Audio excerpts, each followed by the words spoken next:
Udumo kuNkulunkulu weliphezulu nokuthula emhlabeni kubantu abathokozelwa nguye.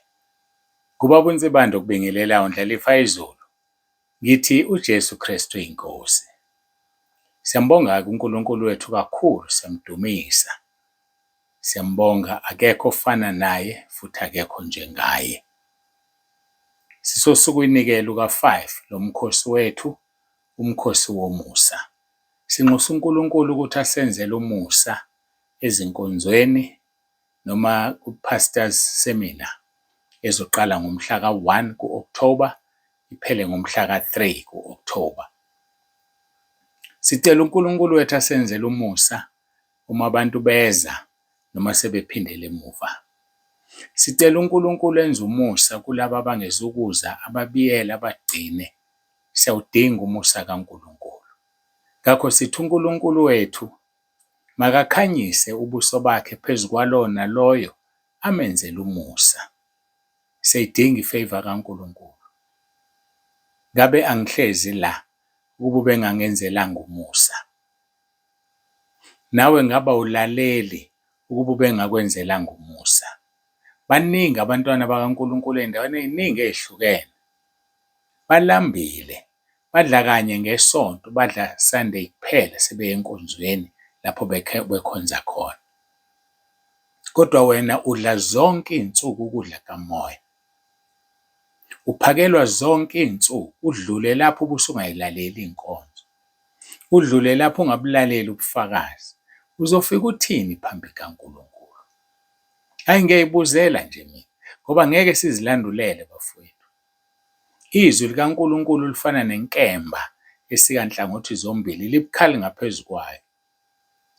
Ngisho nami uqobo ngisazophendula ngalezi ntshumayelo engizifaka la, ukuthi mina ngikwenzile yini lokho bekuphuma kulo mlomo wami. Mina ngihambile njengoba yena ahamba, ngiyenzile yini imiyalo yakhe. Bazalwane, sonke sisazoma phambi kwesihlalo sikaKristu sokwahlulelwa. Siphendule ngalokho esikwenzile sisesemzimbeni, noma okuhle noma okubi. But we will have to give an account. Ngakho-ke, asimkhonzeni uNkulunkulu ngobungcwele. Asivumeni izono zethu sihlukane nazo. Ngoba uzivumayo azishiye uyena othola umusa. Izaga 28:13. Ungavumi isono ubuyele kusona. Uma usuze wasibhala, ungabe usaqhubeka naso. Ungabe usaqhubeka naso uma usuze wasibhala. Uma usukusho ukuthi ulinda ukukhuluma nobaba uNsibanda, ngoba uNkulunkulu uyakubona. Mntakababa, isikhathi sokudlala sidlulile. Ake sikhohlweni ibo bonke laba abakhuluma izinto ey'negative ngathi. Ake sibakhohlwe nje. Kanti ongixoxele, wena uvume ezikabani izono? Uvume ezakhe lo othi ungavumi izono noma uvume ezakho? Uvume ezikabani kanti wena? Bafowethu, asivumeni izono zethu. Sikhohlwe umuntu ongafuni ukuvuma izono. Sikhohlwe umuntu ogxekayo. Yazi kuzokwenzeka ishwa. Agxeka umuntu. Umlalele, uhambe emhlabeni, asale ephenduka, ahambe ayongena ezulwini. Agxeka umuntu, uhambe ufe uye esihogweni. Asalele imhlabizwi, ayilahle phambi kaNkulunkulu, amthethelele, ahambe aye ezulwini. Esegxeke waqeda. Mina ngithi bambisisa lokho nakho. Bamba ukusho kwakhe, bamba izwi. Uma kuwukuthi izwi eliphuma emlonyeni walo okhulumayo libambe, ukhohlwe uyena. Ngoba basenkingeni, bagxeka ubaba uNsibanda, bakhohlwa into ephuma emlonyeni wakhe. Abazoyigxeka bayithini yona? Ngoba iyizwi. Hayi bafowethu, ake sikhonzeni uNkulunkulu. Baningi abaphika uKristu abaphumile ezweni. Baningi, uSathane ubakhiphile. Njobe bakhiphile-ke, kukuwena ukuthi uthanda ukwenza kuphi. Hayi, ake siqhubeke. Sizoyizwini lenkosi ngokaJohn chapter 17. Sifunda yena uvesi 1 no-2. Sibheka amandla enkosi yethu uJesu Kristu akawanikeziwe. Singakawabheki-ke, ngicela ukuguqa ngikhuleke.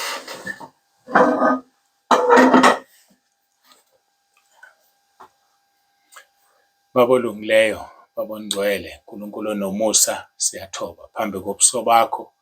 Sithobela izwi lakho, sithobela wena ngoba izwi lakho lunguqobo. Siyacela Nkosi ukhulume ngalo uzambule. Ngiyanikela ukuphila kwami kuwe, nginikela umzimba wami kuwe usebenzise ngale ndlela ofisa ngayo. Ngithume la ufuna ukuya khona, ugibele, ngiyavuma. Iya lapho ofisa ukuya khona Nkosi ngomoya wakho oyingcwele. Ngiphe ukulalela, ngiphe ukwenza njengoba wena ufisa, eyami intando ife. Yenziwe intando yakho Nkosi empilweni yami njengoba ufisa usezulwini. Khulekela bonke abasekhaya lezwi, basize Nkosi balizwe balenze. Ngiyabakhulekela abakuphumayo ukuba Nkosi ubasize, bavule amehlo babuye. Sibonile namhlanje ekuseni baninganyana babuyile, siyabonga. Siyabonga uNkulunkulu wethu ngoba wena umdeli umuntu, awumdeli umuntu.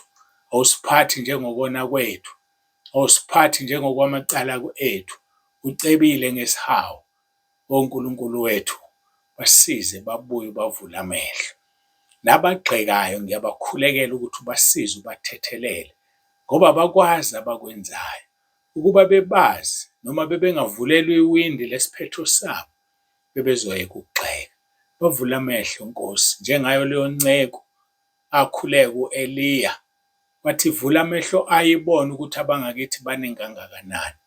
Namanje ngithi bavule amehlo laba abaphumayo. Kakhulu uma bengabecebo lakho. Siyabonga-ke Nkosi, siyabonga uNkulunkulu wethu. Busisa le nkonzo, busise wonke umuntu olalele, alizwe izwi alenze ukuze angazilanduleli ngosuku lokugcina. UJesu Kristu uyinkosi. Amen.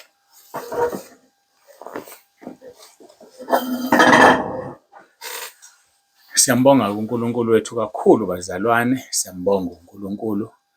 Ake sifunde-ke izwi lenkosi ngokaJohn chapter 17, uvesi 1 uvesi 2. UJesu wakhuluma lokho, wayesephakamisela amehlo akhe ezulwini wathi, Baba, isikhathi sifikile, khazimulisa indodana yakho, ukuze indodana ikukhazimulise wena.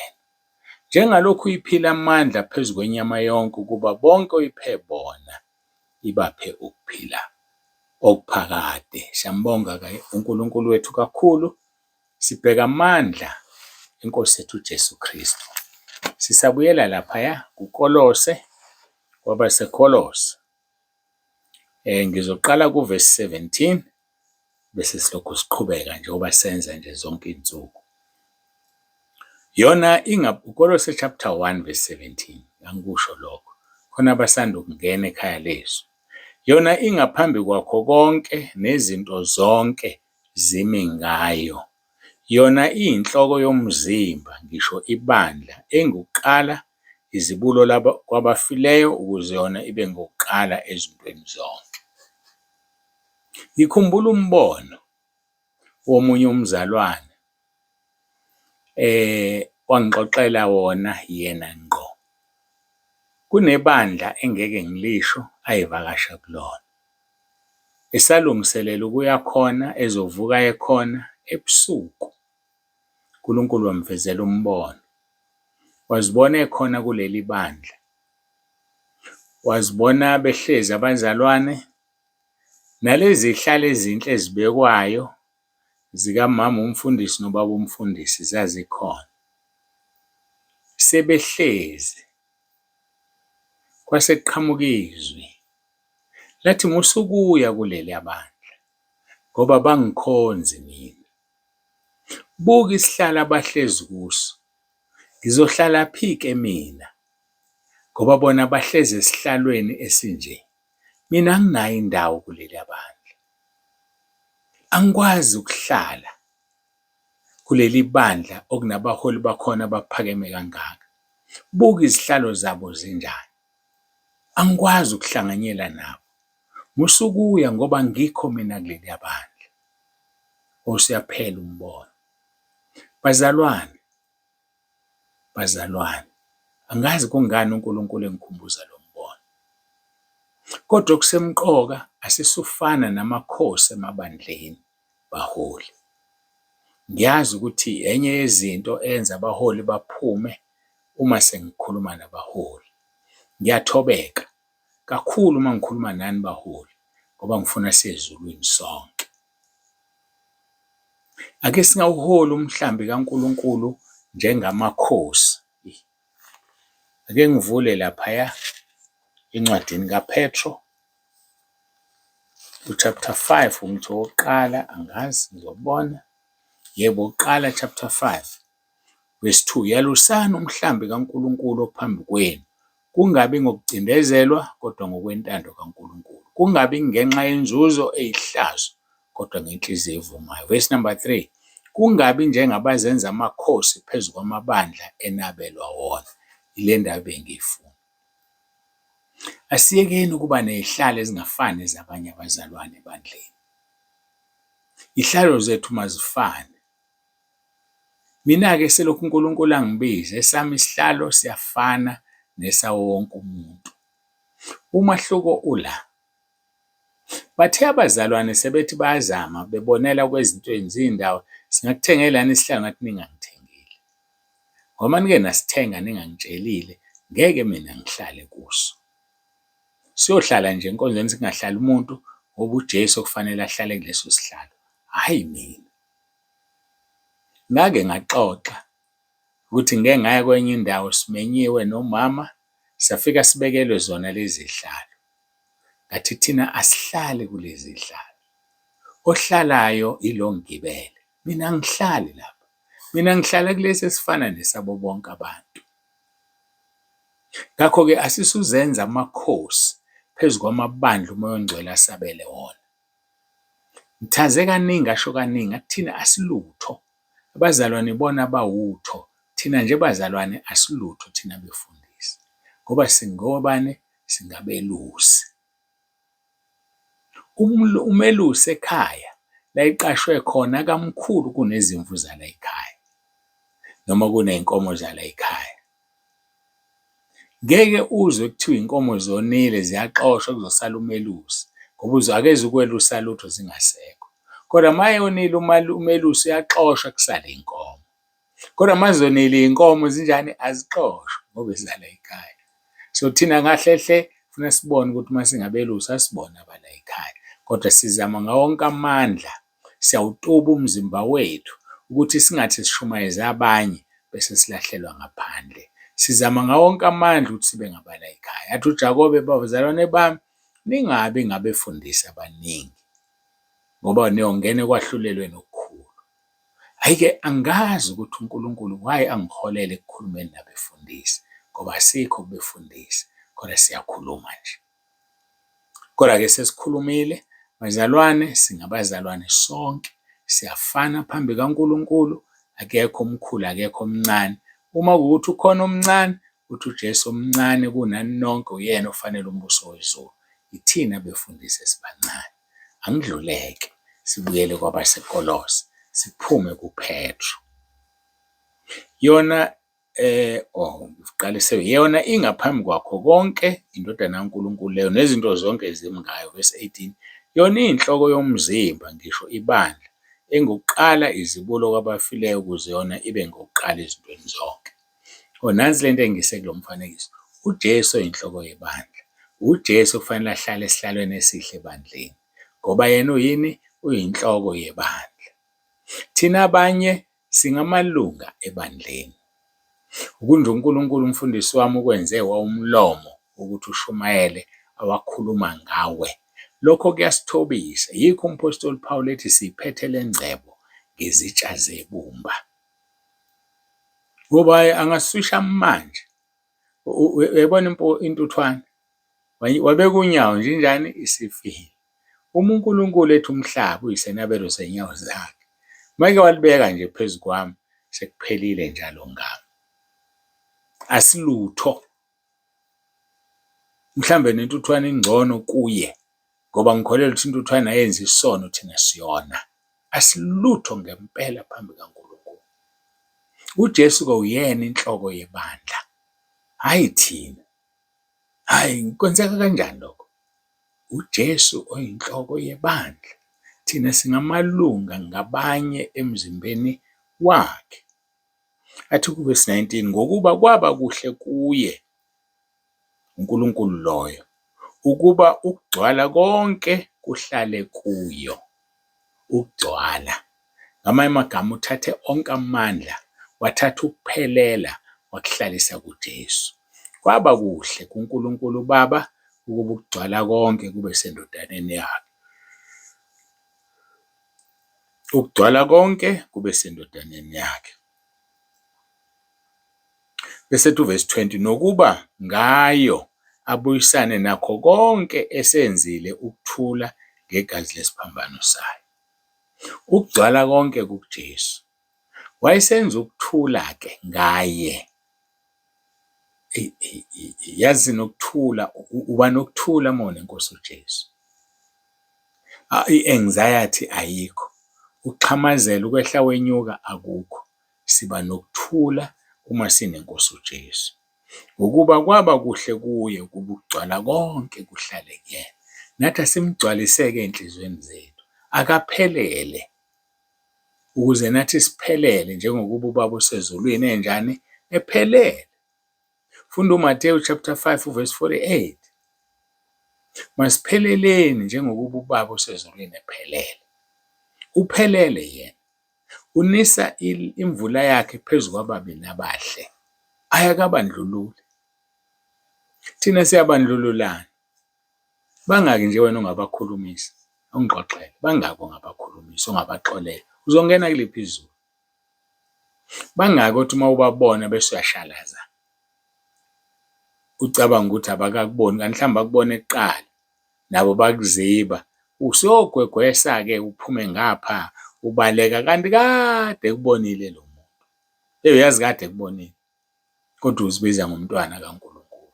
Asiyeke amagqubu, siyeke inzondo, siyeke umona, ungamfiseli omunye umuntu into enhle. Asiziyeke lezo zinto, sihambe ngobungcwele, ngoba singamalunga ngabanye emzimbeni weNkosi uJesu. Uthi-ke uJesu mayetshela thina, uma iso lakho likuhlupha likhiphe, uma isandla sakho sikukhuba sisuse. Ngeke-ke asitshele ukuthi asisuse lezi zinto uma yena masihlupha emzimbeni wakhe ebese siyeka. Ngeke asiyeke, uzosisusa, ngoba that is an advice that he is giving us, ukuthi uma isandla sikuhlupha sinqume, ngoba naye uma isandla simhlupha emzimbeni wakho yibandla uyasinquma. Uma iso lakhe limhlupha emzimbeni wakho yibandla uyalikopolota likhiphe, ngoba-ke yena uNkulunkulu uthi uma eqeda ukulikhipha replace ngelinye, ngoba sikhonza uNkulunkulu oreplaceayo. Kusho njalo uJohane uMbhaphatisi. Uthi inzalo yezinyoka ekhuluma nabaFarisi, nitshelwe ubani ukuthi nibalekele ulaka oluzayo na? Kambe nina niyazikhohlisa nithi ninoyihlo Abrahama. Athi ngiyanitshela ukuthi uNkulunkulu angamvusela u-Abrahama abantwana kulawa matshe. Sikhonza uNkulunkulu ovusayo. Uma ngabe uNkulunkulu wethu bengavusi, ngabe bakhona abaseKorinte namhlanje, ngabe bakhona abase-Efesu namhlanje, nabaseKolose kanjalo kanjalo. Kodwa sikhonza uNkulunkulu ovusayo. Uwavusile amadoda ahambe phambi kwethu, obaba uBhengu, obaba uNgidi, obaba uThiliza, nabanye nabanye, obaba uDuma. Ubavusile uNkulunkulu. Umbuzo omkhulu thina esisele, sikukho yini lokho abasishiya sikukho na? Sisekukho yini? Ngoba masingekho kukho uzovusa abanye. Hayi, thina sikhonza uNkulunkulu ovusayo. Uzovusa abanye. Uzobe engaqala anti wavuse iNkosi uJesu ngomoya wakho engcwele. Uma lowo moya avusa ngawo inkosi uJesu uhlala kithi, uyovusa nemizimba yethu efile. Hawu, lazi lamnandile. So sizovinjwa yini ukungavuswa uma abavusiwe sebedlulile? Ukulungela ukuvuswa wena? Uyisa isitshe esingcwele? Angakuvusa uNkulunkulu? Uthi uNkulunkulu uyafuna, ufuna umuntu ozoma esikhaleni. Ukhona esikhaleni wena? Uredi ukuma esikhaleni? uNkulunkulu ufuna abantu abazoma esikhaleni. uNkulunkulu ufuna abantu azobasebenzisa. Athi ku-Isaya, ngiyawuthuma bani? Ubani uyakusiyela na? Athi u-Isaya, thuma mina Nkosi. Usithathaphi isibindi esingaka? Ngoba wayesevumile izono zakhe. Wathi maye kimi, mina ngiy'ndebe zami zingcolile, nohlezi phakathi kwabantu abangcolile. Wayehleba, wayidelela, eqhuba intwala ngewisa, ephendula, efuna kugcina elakhe, ngoba phela uthi iy'ndebe zakhe zingcolile. Eqamba amanga, aze aqamba amanga angenasidingo. Khona abantu abaqamba amanga angenasidingo. Yazi uthole ukuthi asikho isidingo. Besingekho nje isidingo sokuthi aqamba amanga. Sekusegazini lakhe ukuqamba amanga, ufuze uyise usathane. Wawaqala emncane, abulala into, abuze aphike. Njengamanje usewaqamba nje ungekho, aze ayibuze, kodwa Nkosi yami, ngoba isidingo asikho. Ngiwaqambeleni amanga? Usuwaqambile. Vuma izono zakho, buyisana noNkulunkulu. Uyakuthanda uNkulunkulu, uyakufuna uNkulunkulu. Wayehleba u-Isaya ngoba ukhala ngolimi, ngikhuluma ngezono zolimi nje. Wayehleba, khuluma ngabantu bengekho. Uyayikhalela uthi maye kimi. Jehova wayesethumele elinye lamaserafi, lathatha ilahle elivuthayo i-alithare, lalithatha ngodlawu, yafika libeka emlonyeni wakhe. Lathi bheka, lokhu kususile izono zakho. Wayeselizwa izwi, angazi noma lalivele likhona engalizwa ngoba engavumile izono, noma lalingekho, laba khona ngoba ese-right. Lathi siyothuma bani oyokusiyela na? Wathi thuma mina Nkosi.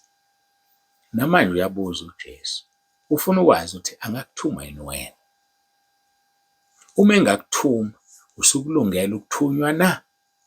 Uyayiphila impilo engcwele ekhombisa ukuthi ulungele ukuthunywa?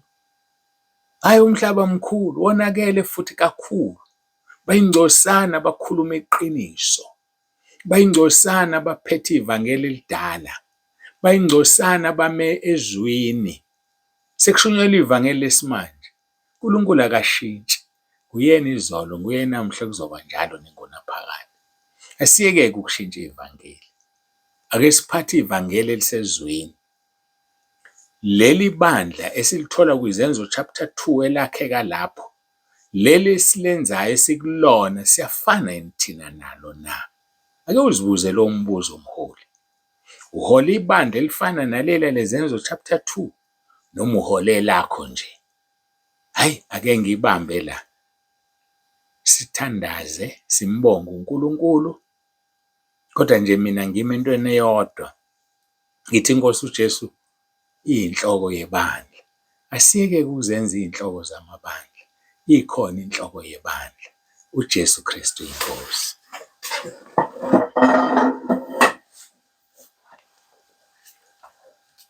Baba ongcwele, Baba olungileyo, uNkulunkulu wethu onomusa, usukhulumile.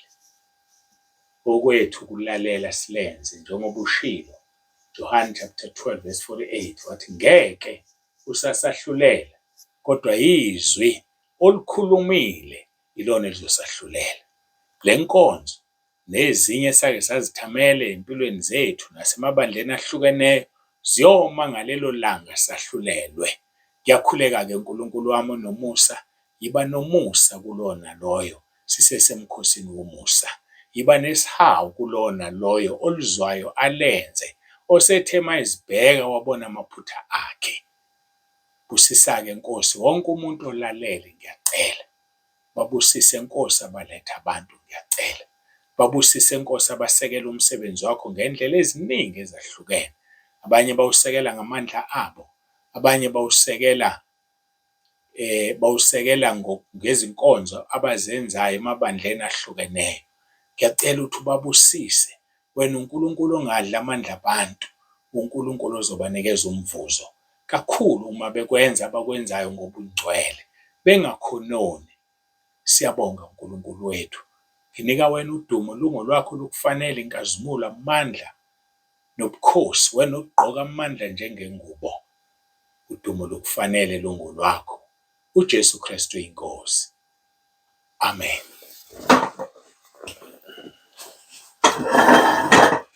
Bangcwele, siyambonga kakhulu-ke uNkulunkulu wethu, siyamdumisa sesifike emaphethelweni enkonzo. Ngiyathemba niyawenza amalungiselelo ukuya enkonzweni yokugcina kamama wethu umfundisi uMaphumulo Magabela laphaya eBhamshela. Ngiyacela lapho eBhamshela nisithumelele ilocation yasekhaya kwaMaphumulo. Ngiyacela nisitholele ilocation khona sizoyifaka ekhaya lezwi, ukuthi laba abathandayo sebeqalile bayabuza bangabi nayo inkinga, balandele ilocation, i-GPS. uNkulunkulu abe nani, uNkulunkulu anibusise, uNkulunkulu aniqinise. UJesu Kristu inkosi.